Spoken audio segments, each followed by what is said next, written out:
they've been calling in some airstrikes to try and neutralize some of the German artillery batteries that have really been making a mess of things for them up here on this assault beach.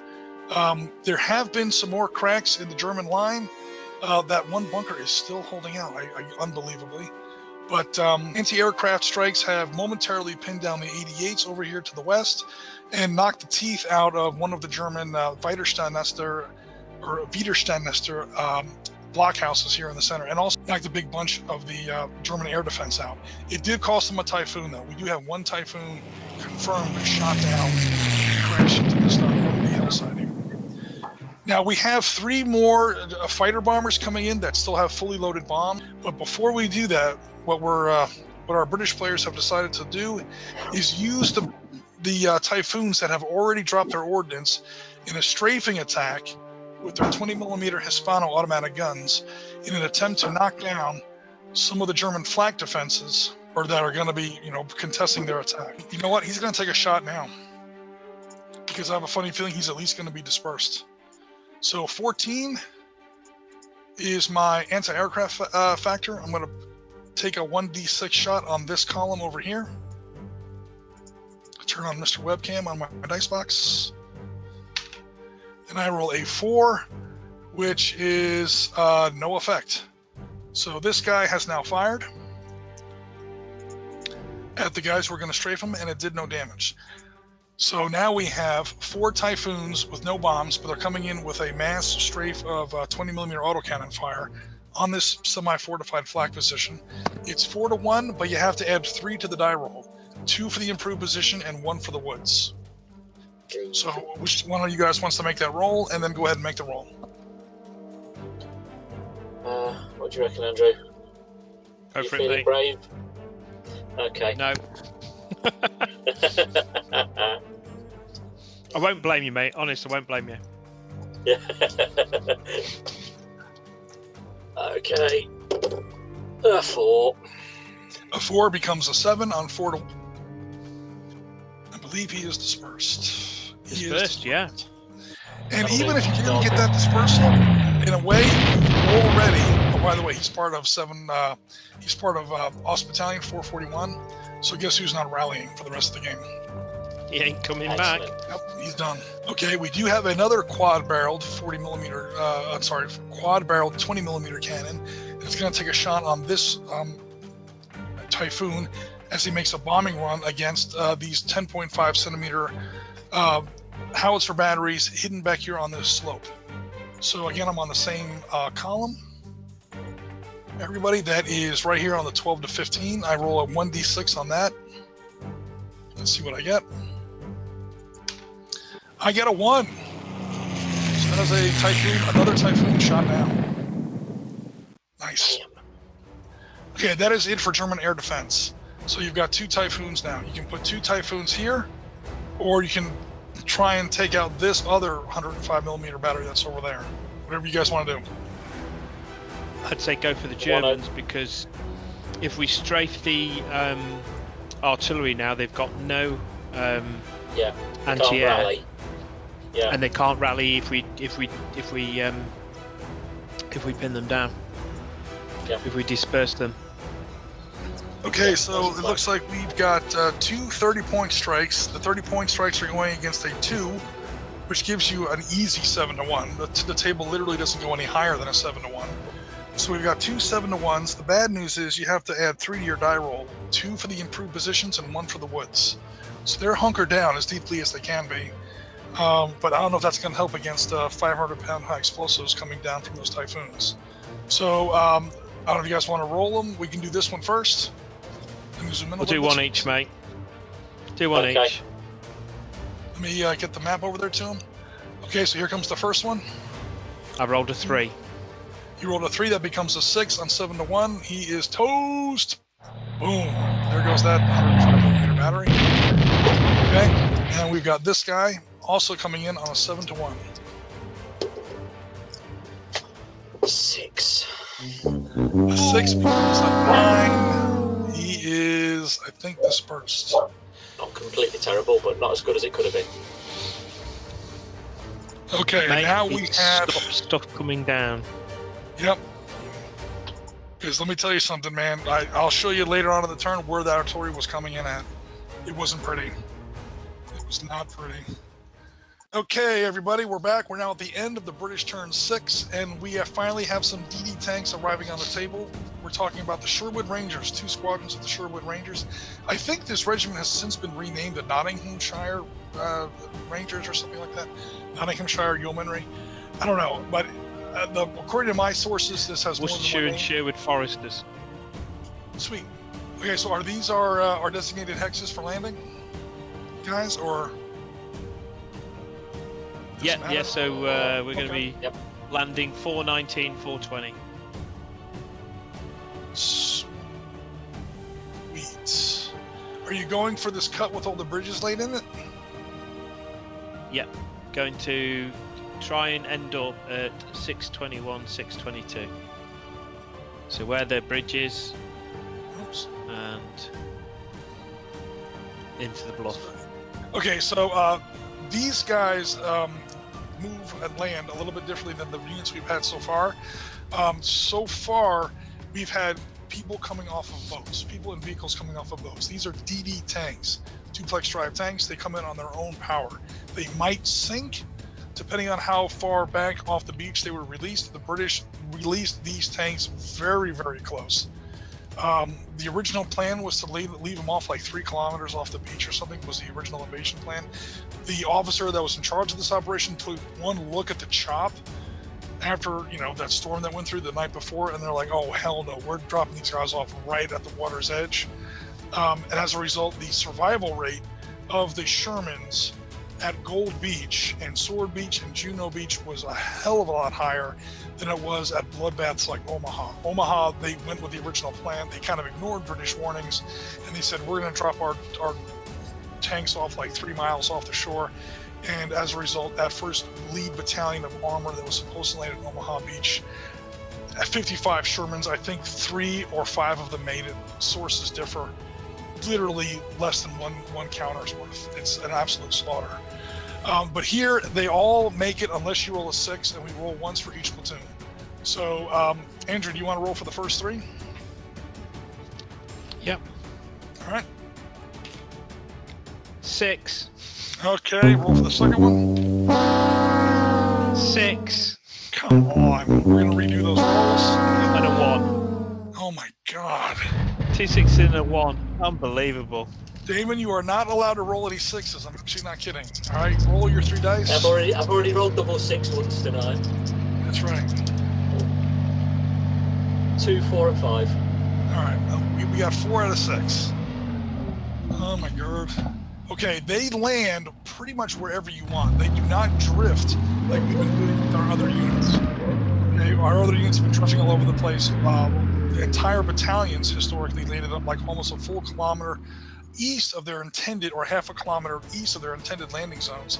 That doesn't happen here because these tanks are literally driving themselves up on the beach.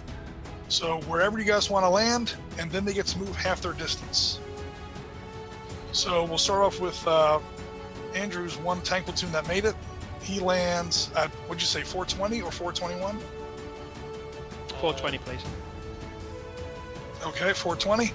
And now he gets to move half his movement. Half of his movement goes from an 8 to a 4, and it's double movement to move on sand with no carpet or no bridges. Yeah, 621. Got it. So he rumbles onto that beach. Nice.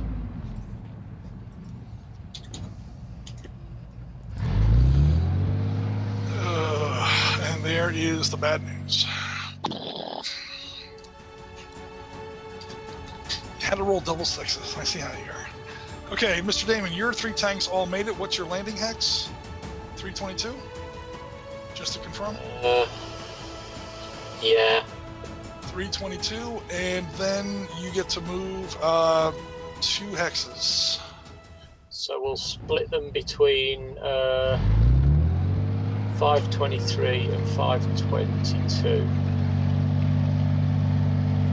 So we're not overstacking either of those hexes. Put 2 into 523 and 1 into 22. 1 in 22 and 2 in 23, is that what I heard? Yep. Sorry, I was messing around. Please. messing around with the pieces. All right, the Sherwood Rangers are ashore, sort of. Next turn, they're going to catch these bridge kexes that the Royal Engineers have previously laid. This is the, I'm going to go ahead and zoom in for a second here. So here's a close-up of this cut. And what we've seen previously is this Churchill bridge layer has been laying bridges like a madman. He's, you know, really done a hell of a job here. He's put down a bridge here over this German anti-tank trench. So that tank trench is nullified. This anti-tank trench is nullified. Another bridge counter, and then another bridge was kind of laid up against the bluff like a ramp.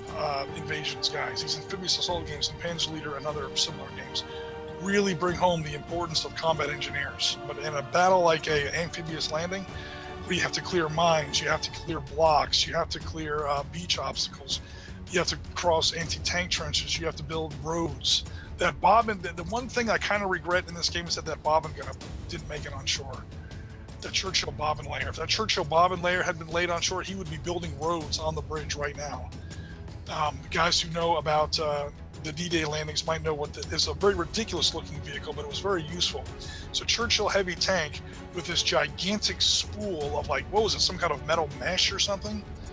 Or like really, really strong canvas. I can't remember exactly what it was. It was canvas with, it was either, some of the early ones had bamboo, like really, really thick bamboo, strengthening bits, and then later they had steel, like steel rebar, awesome. To stop it digging in, and stop it cutting up as well. Yeah, and it would literally just, you know, build a temporary road, improvised road, of course. Basically, just pack the sand down so the vehicles had an easier time heading over all the soft sand, especially when it came to getting off of the sand up this incline, up this bluff. So that's where we are now. We finally got a decent amount of British armor on the beach. I can't believe it, but this stupid platoon over here is still holding out.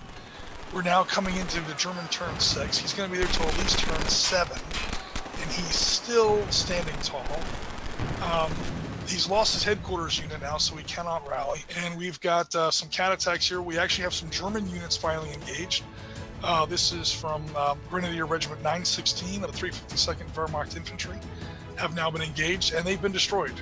We've got some town hexes now cleared. At this very beginning part of this town hex that will, or this town complex, that eventually leads to these other objectives. I'm not too worried about the fact that we're now completing turn 6 and we haven't even really reached this area. That more or less lines up with the history.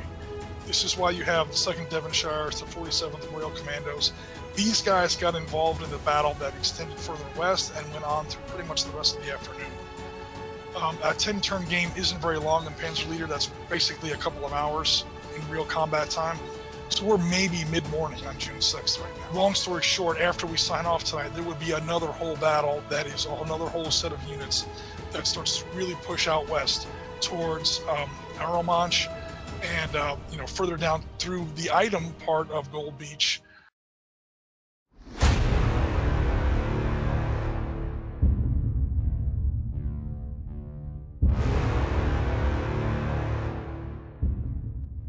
So at long last, this bunker has fallen. Actually, it fell a couple turns ago, guys. You remember what turn this was? It was like turn 7? I think it was turn 7, right?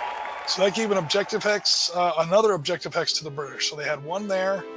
They already had this one here underneath the anti-tank guns. So that's 2. They're required to get at least 4 out of the 7 that are on the table. The last naval artillery came in on turn 9 and absolutely plastered an entire German company out of this egress point here, where the bridge comes off of the Asnell Draw and exits via the Royale River exit off of Gold Beach. And once the artillery, or I should say the naval gunfire, took care of that, called in by the Shermans rushed forward and occupied the hex. That gives them 3. Another Sherman tried to rush, but they were hit by opportunity fire from these 88s and these 75s, which historically was actually a battery of Polish 77mm guns brought over from the 1939 campaign. So here's our current condition.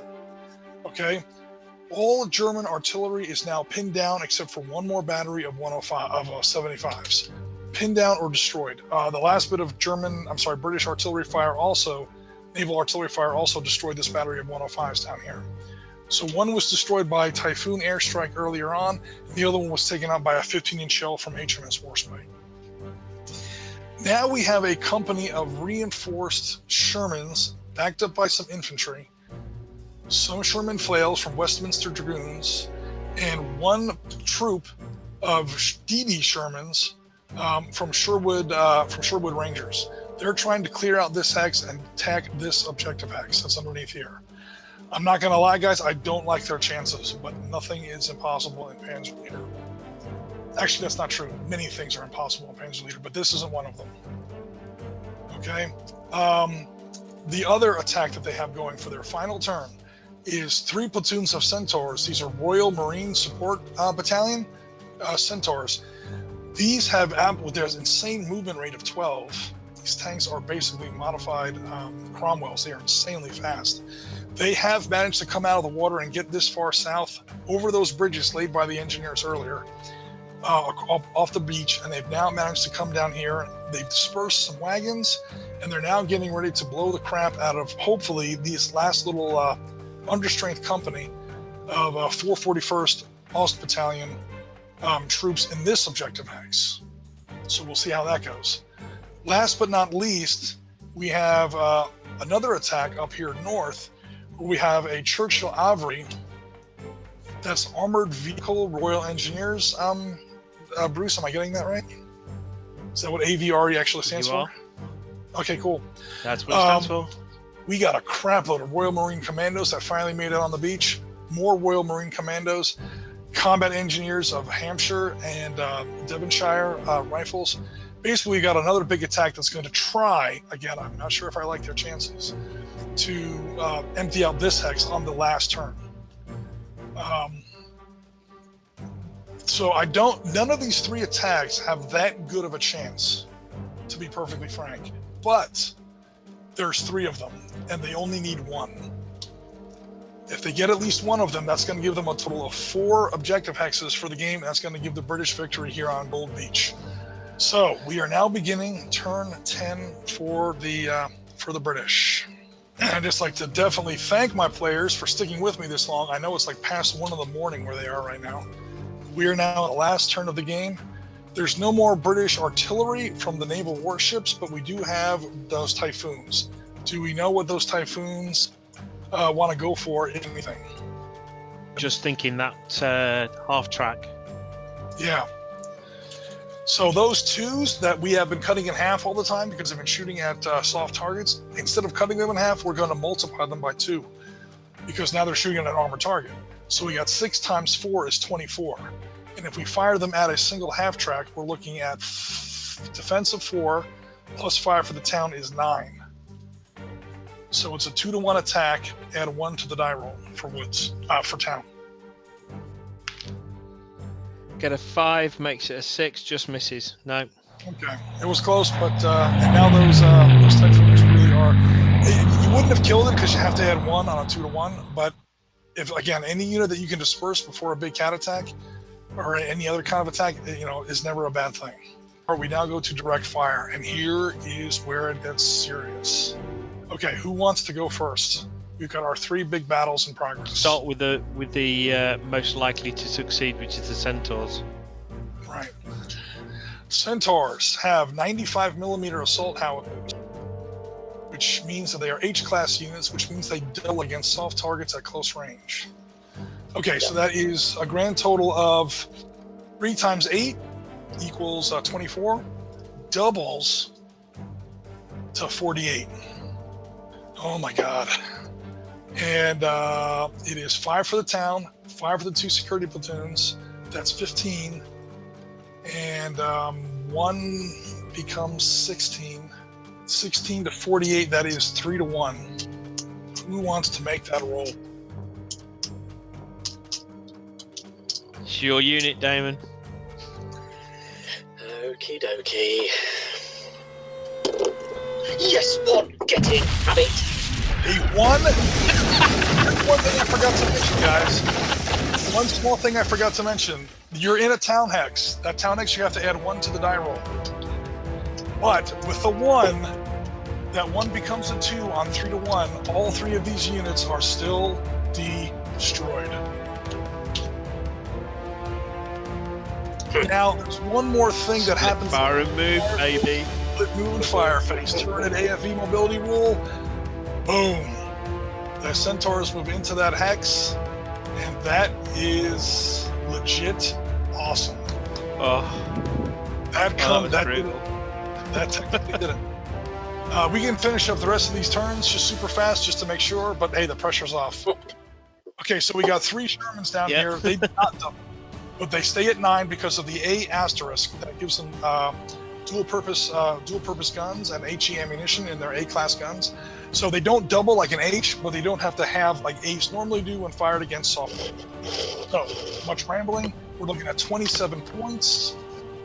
Can we got to target the whole town, or can we just target? No, you do not have to target the whole town, but you're pretty much giving up the idea of occupying the hex. So if you want to just go after, we can occupy the hex anyway. No, I don't. I said when I moved that rifle platoon in there, I was pretty sure I shut that down. But if we just go after, say, the Kubelwagen and the CP, that knocks it down to 7. 5 for the town, 1 for the Kubelwagen, 1 for the CP. 7 versus your 27. You are now looking at just short of 4 to 1. You throw in this. You throw in this machine gun from this Bren carrier. That gets you to 29. Now you're at 4 to 1. Yeah. So let's do that. Let's take out the general. You or me, mate? On you again, Damon. Okay, yeah, it's your unit. 3. 3 becomes a 4 on 4 to 1. That is a Kubelwagen destroyed and a CP destroyed. 1 lone rifle platoon all by himself. So that's it for that one. But if nothing else, their morale's gone down. Yeah, because we've just lost the battalion commander for what is that? Grenadier Regiment 916 of the 352nd Wehrmacht Infantry on a 1 to a 3. That is a 2. That entire German unit, anything that's left, is now considered morale C instead of B, because they're picking up the radio to call for artillery support, to call for orders, to call for help, and there's nobody answering on the other side of the line, except for maybe some British guys. German guys in this platoon are calling up, can you give us some support? Can you call us support? And all they hear is a guy from Westminster Dragoon saying, hey, do you have the fastest directions how to get to Berlin, please? And suddenly they don't feel so good. Okay. We could just fire the 2 Shermans at the mortar. This is true. 2 Shermans firing into the mortar platoon. That is going to be straight out 2 to 1. 18 versus 8. Got a 4, which is disperse. 4 becomes a 5, which becomes dispersed. So the firing phase. Right. What do I want to do? 20 becomes actually 40. This is correct. And we have the Sherman that we rallied down here. He's worth 9. And the 9 stays a 9. So that's 49. And if I ignore the... because I can't hit the armor target with the howitzer. You don't get the bonus for it. Yeah, okay. Yeah. So if I'm just aiming at the infantry and the mortar. Oh, then your defense, the defense for the hex goes down to a 11 plus 5 is 16. 16. So it becomes just barely 3 to 1. 49. Yeah, 3 to 1. That'll do me 3 to 1 plus a 1. Yep. Get a 4, 5, which is dispersed. They move down here. Gotcha. My bicycles, you know what? They're going to hold their fire for the really important stuff. Because let me tell you something, guys. That is the monster unit right there. Those guys are just biding their time. You just wait. They're holding you in suspense. Okay. So the Marines. Is there any advantage of attacking from the fort? There's no advantage to it, no. But in the return fire, that's never going to happen. You would get a 10 bonus to your defense. You know. Well, let's move them into the fort. Just because it's the less snarky response is, yeah, when you occupy vacated enemy fieldworks, you totally get all the benefits of those fieldworks.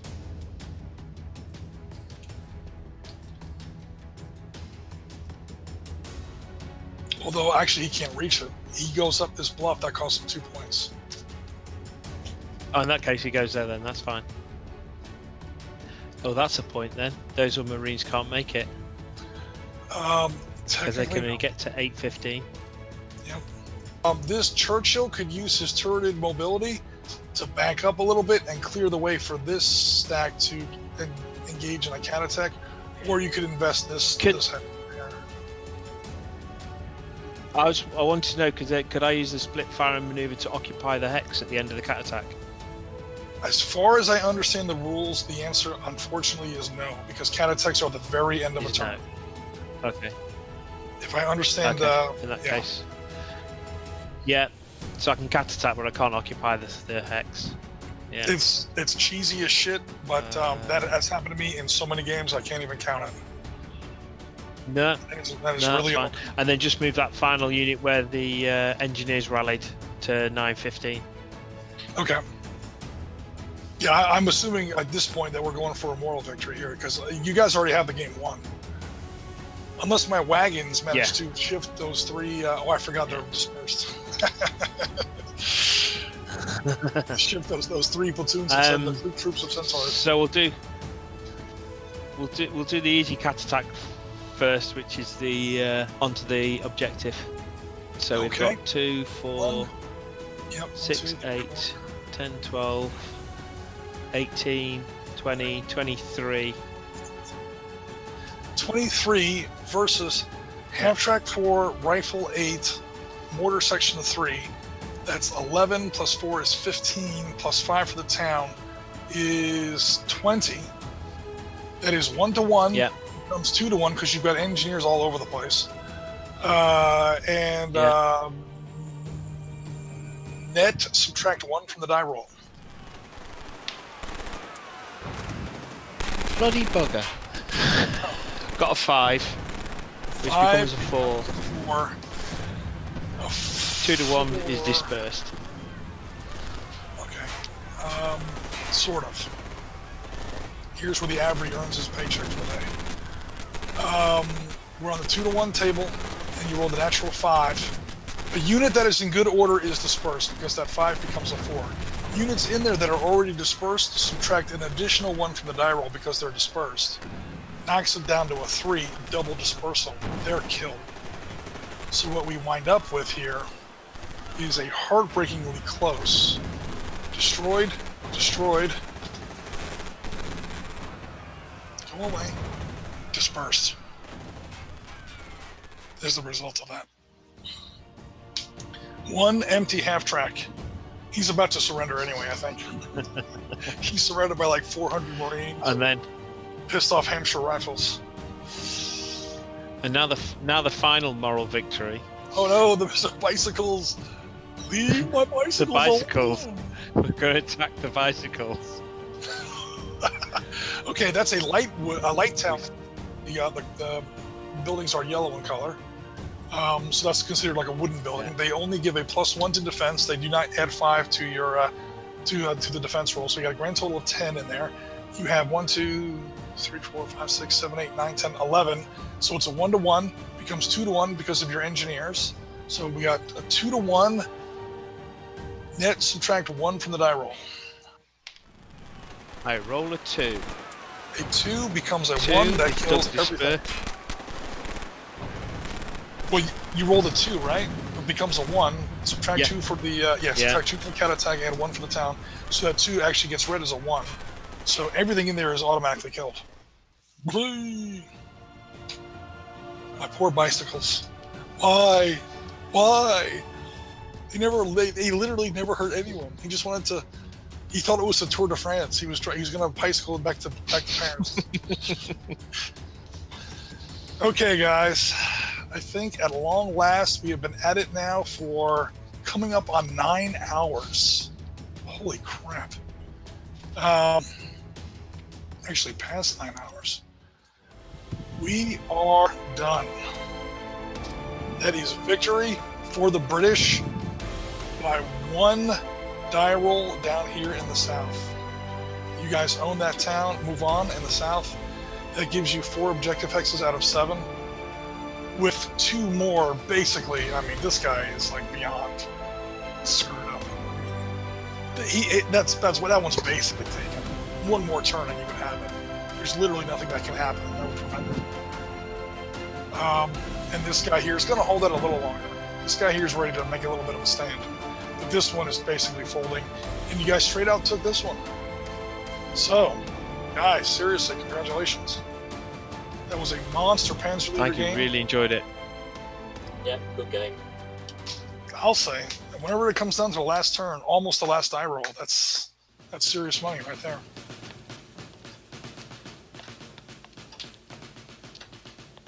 Haben Herr General den Plan fertig? Ja, so ziemlich. Ziemlich fertig. Kriegsspiele. Theoretische Invasionen. Ach, und dafür der weite Weg nach Rennes, um auf einem Tisch kleine Fähnchen herumzuschieben. Mit anderen Generälen. Die Invasion im Sandkasten. Gewinnen oder verlieren, Herr General? Habe ich schon mal verloren?